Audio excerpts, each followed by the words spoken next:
இன்றைக்கி வீட்டில் இருக்கிற எல்லா கீரையும் பறித்து கலவைக்கீரை மாதிரி கடையில் செய்ய போகிறேன். அதுக்கு முதல்ல வந்து வீட்டில் இருக்க முடக்கத்தான் கீரை அதை பறிச்சுக்கிட்டேன். அப்புறம் வெள்ளை கரிசலாங்கண்ணி கீரை, இதுவுமே நம்ம கீரை கடையும் போது போடலாம். அப்புறம் இது சிலோன் பசலைக்கீரை, இதுவுமே வந்து கொஞ்சம் பறித்து எடுத்துக்கிட்டேன். நல்லா ஒரு கை நிறைய வந்து பறித்து எடுத்துக்கிட்டேன். அதுக்கப்புறமா உருவி கீரை அப்படின்னு சொல்லுவாங்க, அதுலேருந்து ஒரு 2-3 தழை வந்து எடுத்துக்கிட்டேன். அப்புறம் சுக்குட்டி கீரை அப்படின்னு சொல்கிற மணத்தக்காளி கீரை, அது வந்து ஒரு கை நிறைய எடுத்துக்கிட்டேன். உடம்புக்கு வந்து ரொம்பவே குளிர்ச்சி இந்த கீரை சாப்பிட்றப்போ, வயிற்றில் இருக்க புண்ணு அதெல்லாம் ஆற்றும் அப்படின்னு சொல்லுவாங்க. அப்புறம் நாட்டு வல்லாரக்கீரை, இதுவுமே சேர்த்துக்கிட்டேன். இதுவுமே உடம்புக்கு வந்து ரொம்பவே நல்லது, பிரெயின் ஃபங்க்ஷனுக்குலாம் நல்லது அப்படின்னு சொல்லுவாங்க.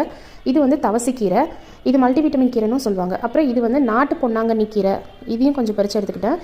அப்புறம் முசுமுசுக்க கீரை, இதுலேயுமே ஒரு 2 தழை வந்து பறித்து எடுத்துக்கிட்டேன். அடுத்ததாக பறிச்சது வந்து எலிக்காது கீரை அப்படின்னு சொல்லுவாங்க. அப்புறம் வந்து காணாவாழைக்கீரை, இது வந்து கண்ணுக்குட்டி புல் அப்படின்னு சொல்லுவாங்க, அதுவும் ஒரு கை நிறைய பறித்து எடுத்துக்கிட்டேன். அப்புறம் கீழா நெல்லிக்கீரை இருக்குது இல்லைங்களா, அது வந்து ஒரு கொத்து அப்படியே பறித்து எடுத்துக்கிட்டேன். வல்லாரையிலே வந்து இது ஒரு டைப்பு, நல்லா இலை பெருசாக வரும், அந்த வல்லாரையுமே எடுத்துக்கிட்டேன். அப்புறம் மஞ்சள் கரிசலாங்கண்ணி இருந்துச்சு, அதையும் எடுத்துக்கிட்டேன். இந்த பொன்னாங்கண்ணி கீரையும் எடுத்துக்கிட்டேன், இது ஒரு டைப் பொன்னாங்கண்ணி கீரை, அதுவும் எடுத்துக்கிட்டேன்.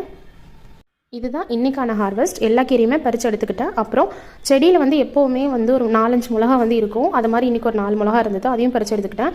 இதுதான் இன்றைக்கான ஹார்வெஸ்ட். அப்புறம் லஞ்சு சூப்பராக இப்படி தான் இருந்துச்சு.